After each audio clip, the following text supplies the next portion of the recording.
Also, around this time, you have people who experimented with the idea of a utopian lifestyle. Um, Before you had true concepts of socialism or anything else of the sort, they believed people to have this idea that some folks are meant to live communally, in a sense that you may have a small community of people who live on a farm, if you will, and they have each a particular job to do, a particular role. They don't take salaries or anything else of the sort. Their role, an individual um, job on that farm, if you will, is the role. And that's your contribution to it.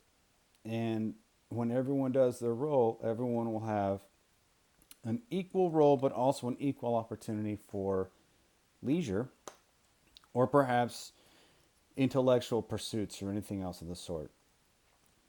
These are communes, which became pretty popular in various different communities in the 1960s. But they got their start somewhere. The first one in the United States was at Brook Farm, outside of modern day Boston. Brook Farm was a commune that believed in a restructuring of various different societal roles. People who wanted to escape maybe from the doldrums of American society, societal roles, societal norms, anything else of the form. And they were thought to have been the particular way. Not necessarily in a Mandalorian sense, this is the way. Not necessarily anything like that, but you'd create a new society for people to permit, um, or where people would be permitted to have a full opportunity to realize themselves. Communes were influenced by transcendentalism. A couple of different problems, though. It's human nature to believe in an ideal individual freedom. Okay? Um, Invariably, in order for communes to work, you can't have people who have material possessions that belong to themselves. You can't have people who want individual freedom. You belong to the commune. Your work contributes. Without that, the commune ideology just didn't work. In a much more grand macro sense, you have the idea of communism, which is a whole political movement centered around state-controlled government. You cannot have successful communism if people believe in individual freedoms. That's not how communism works. You belong to the state. If you believe in individual freedom, you perhaps threaten the whole entire work. That's not going to be tolerated. Otherwise, though, this particular commune, Brook Farm, including some of the people who originally founded it, like Nathaniel Hawthorne, for example, an author who around this time gained popularity for his literary works. They wrote about the failures of this utopian society, this transcendentalism, which people had become attracted to, including Hawthorne himself. He saw its failures. He saw some of his own individual desires overcome the needs of the commune. He became disenchanted. So he left, like a lot of people did. I wouldn't want to live in a commune. Most people wouldn't. And then, of course, their hand was forced when a fire destroyed most parts of Brook Farm in the late 1840s. Otherwise, though, um,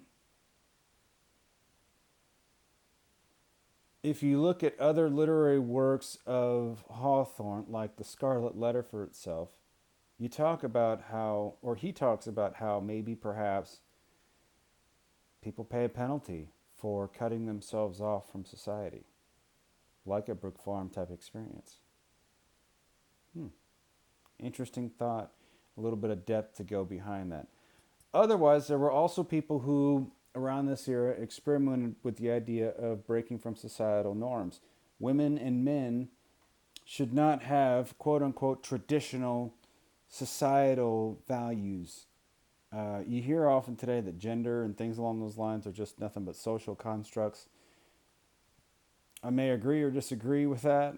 However, ideas of social norms were not new. And beginning with the Oneida community, you have various different perfectionists who have communes, if you will, where men and women are not meant to marry one person. You're married to the community. You're not conjugally tied to one person. That doesn't mean this commune is going to be a free sexual free for all or anything else like that. It's not anything like that. It's meant to actually temper male lust. You know, us men, we're just terrible creatures and toxic. Okay? But it's often done to it's often thought to maybe free women from some of the aspects of male lust and the traditional constraints of traditional families. And if you were a woman and you did become pregnant, your child is not your child, it's the community's child. These children would be raised communally. Okay? Um, these communities were never really big, but that's generally the thought process around the time. And then, of course, you also have different religious sects that would come about at this time, beginning with the Mormons. You have a New Yorker named Joseph Smith who espoused the idea that there were these new tablets found in upstate New York that were new scriptures that basically talked about various different civilizations in the Americas who, upon discovering God, would um, then be able to not only anticipate Christ coming back, but then able to be rewarded when Jesus would come after his resurrection, his second coming. So you have various different beliefs in Mormonism that stray from traditional Christian belief. And around that time, people were persecuting Mormons for not having traditional Christian beliefs. It threatens the traditional Christian societal norms, if you will. This goes beyond Catholics versus Protestants or anything else of the sort. One thing Catholics and Protestants all believe is the New Testament. Their interpretations of it are a little bit different. Mormonism adds a whole new book to the New Testament, a whole new different way to interpret how somebody could eventually become somewhat of a godlike figure in and of themselves. Okay? That's deemed as being very non-Christian like.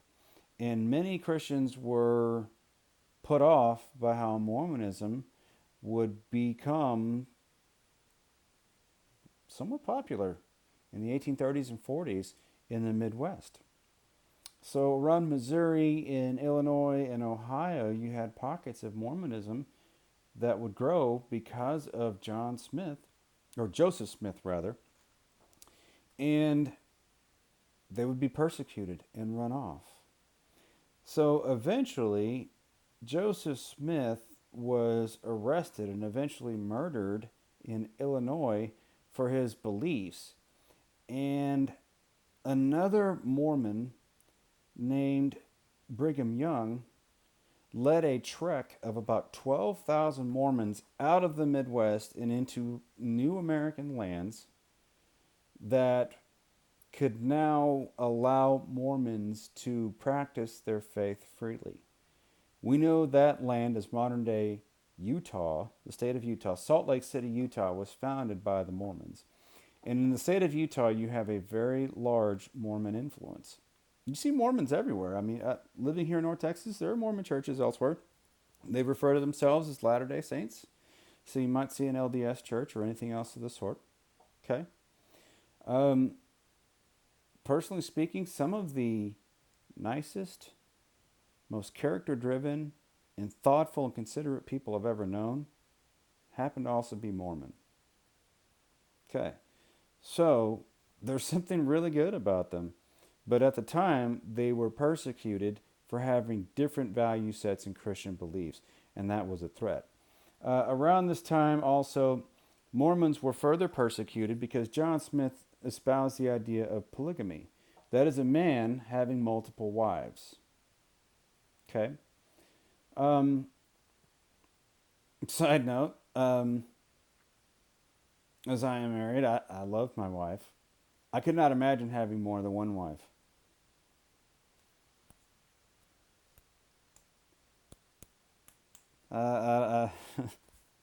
Mm, yeah, I'm not seeing it. Never mind personal or religious beliefs or anything else like that. It's just more than laundry. You need to do this. I'll fix this. God did this. You did the kid. Okay. Okay. I digress. Otherwise, though, um, you have Mormonism continuing to grow, and Brigham Young took the Mormons over to modern day Utah, where he had free communities where Mormons could practice their faith.